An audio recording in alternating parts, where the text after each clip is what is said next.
Okay, Matt, there's a couple things that I did today to keep on the same, the same issues.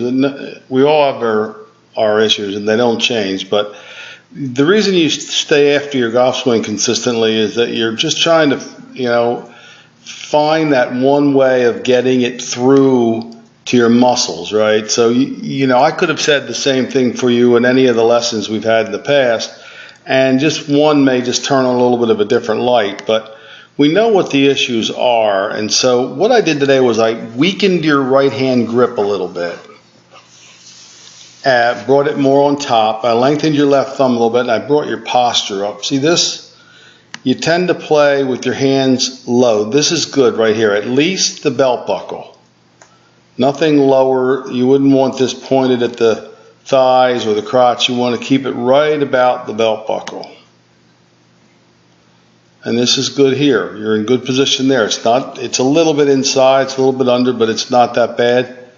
I'd probably like to have you set it a little bit earlier. We might do some of that in school.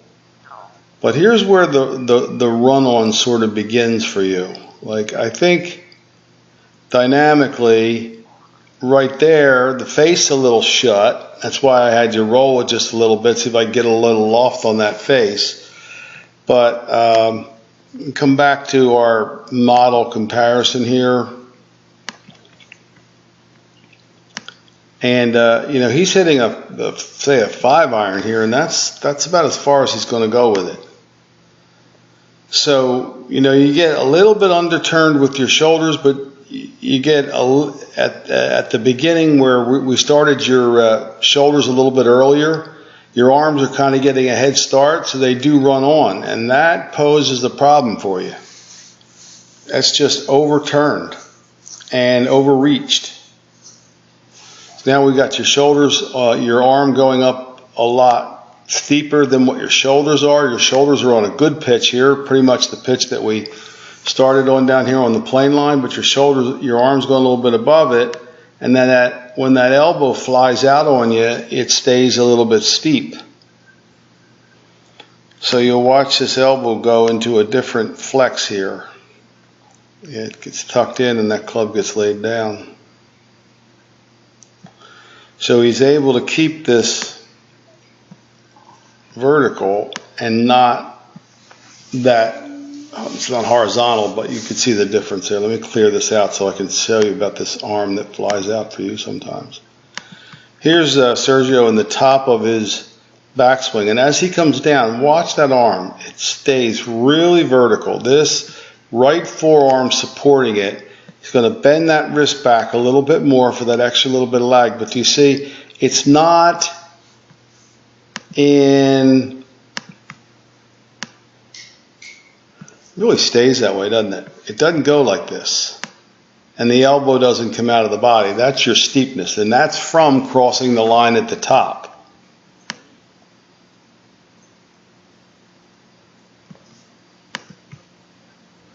So I really think we're going to really try to nail this once and for all with you when you get back for the school. And that elbow doesn't have to fly. If that elbow didn't fly away from your side here like this, I mean, it would be okay if you tuck that back in, but you don't. So what I'd like to do is really work on a head cover drill where we can tuck that in there and see if we can keep this elbow. This here would get you to your 3/4 position. This lean with your left arm there is how it's getting too far across the line. Okay, so you can see it remains vertical. It really does. Now, I'm going to go to your other side view here.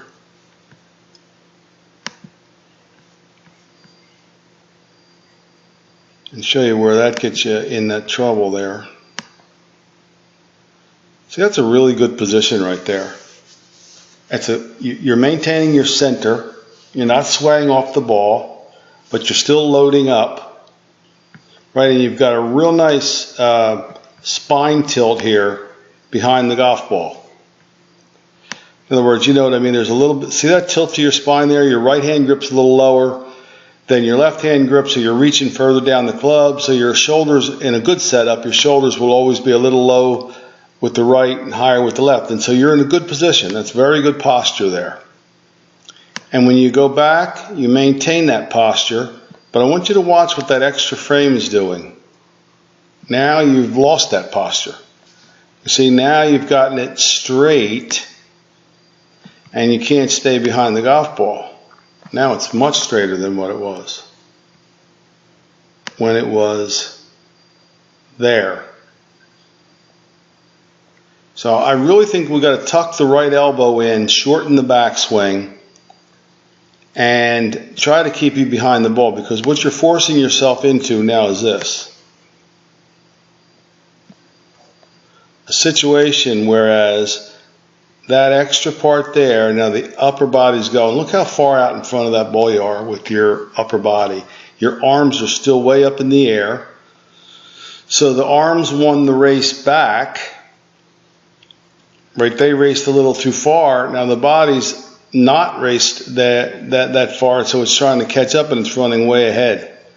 Now you've got to throw the club at the ball there. That's where your early release originally developed. Okay, so let's take a look on the side here. They don't allow me to import swings from YouTube anymore. I guess the system's trying to keep it proprietary or something, but when they do the Florida swing, I have a pass that gets me into the ropes, and I film some of these guys. So I don't have enough models. I don't have a real good male model from the side. Well, I got Levy. Yeah, this will work. I like this because of his lag. But you see this here where you'll see the run on where the head stays always behind the ball.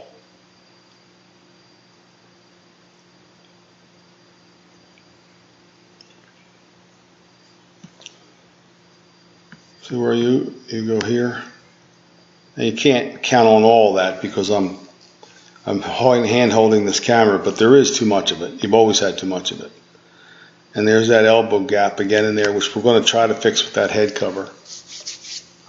So I need you behind the ball, and I need you holding on to that angle a little bit longer. You had some of that in one of the videos you sent me by email. It was a little more lag, I think, the last time I reviewed it for you. But this is pretty early, and it goes with running ahead of the ball. See, he's able to keep this lag here. Now, I put him on because he has the excessive lag. But that's how he stays behind it. So this would be your goal, is to get behind the ball further with the right arm in and a little bit more lag. Now, you're not going to look like that, but you can get more. And with lag, it's not an all or nothing thing. I mean, if your club was even there at this point, I'd be happy. Look how much bend he has in his rear wrist there, Matt. You see that? That's what you call keeping the angle. But that's one of the things that you could do. In other words, what I'm trying to say is, how can I say it? Let me think. The more you can stay behind the ball, like you see here, the more you have a chance to lag it. The more your upper body runs ahead, the more you have to throw it. Now you could throw it and you could hook it, you could throw it outside, and then you could definitely throw it into the ground when that elbow flies. So you've got the club on a vertical pitch, right, too steep, and you're throwing it early because the body's ahead of it. So I really think that we're going to pick up with trying to keep you as much as we can behind the golf ball, because I think you're a good enough eye-hand guy and a good enough player that if we do get behind it, first of all, I want that to be the end of the backswing. You've really got to work on that, and I think that elbow would really do it. If we can do that, I think we're on our way to, you would drive the lower body at it, but you wouldn't drive the upper body at it. So you really are spinning out and running ahead pretty early there.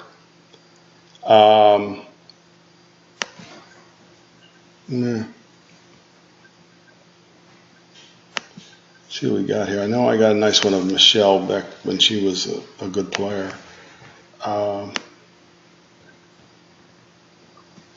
See, she's probably hitting the 6-iron here. And that's it.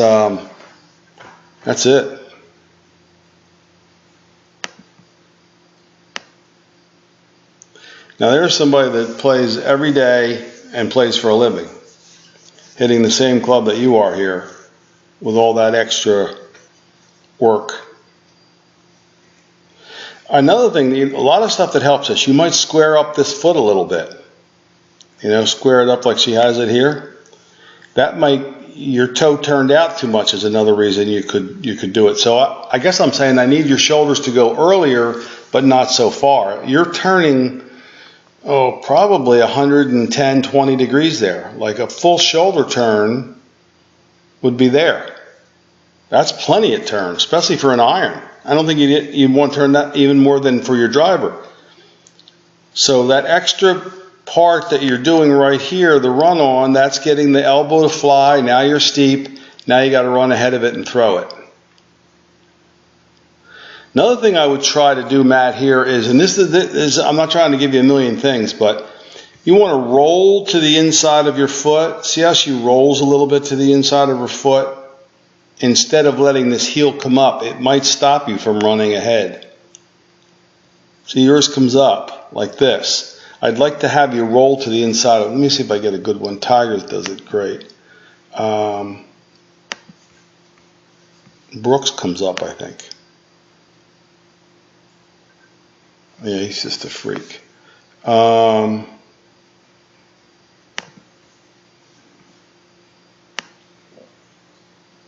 Here's the roll. That's what I'm talking about.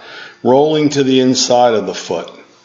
Whereas the ankle would go inside, and instead of the heel coming up and the knee going way out here, you would still stay in the box there. So if you roll to the inside of it, it might help you stay behind the golf ball a little bit. That's my point. I've got to get some models here with face-on men on the tour.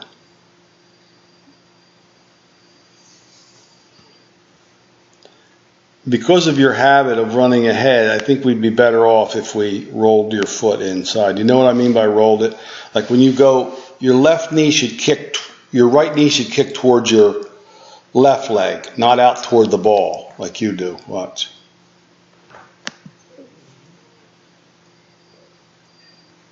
This is another way of trying to keep you behind it and keep you not so steep. See it go out? I'd like it to kick in and roll to the inside of the foot, even if you felt flat-footed doing it for a little while. That's too much. That's lower body extension, early,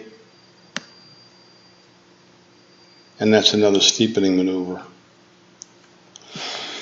So it's not as disjointed as it sounds. So I'm going to wrap it up and give it to you. So we got the grip and the posture. That's a given. Okay. You're going to work like hell with hitting balls with your head cover under your right armpit, shortening the backswing. And when you go down, I want you to drive this by keeping this knee back a little bit and rolling it to the inside of this foot. That's going to help you stay behind it. I hope that helps you stay behind it. The one thing we have to get rid of in your golf swing is the flying elbow and the running ahead right there of the upper body. Your upper body's unwound a lot, and you're in a position now way ahead of your arms. So that's kind of unpredictable, right? What you do from there is throw it or hang on to it with your driver sometimes and hit that big cut. It'll all start with the elbow in to fix the plane and to keep you a little further behind it with your upper body. All right, buddy? I'll see you in school. Look forward to having your group.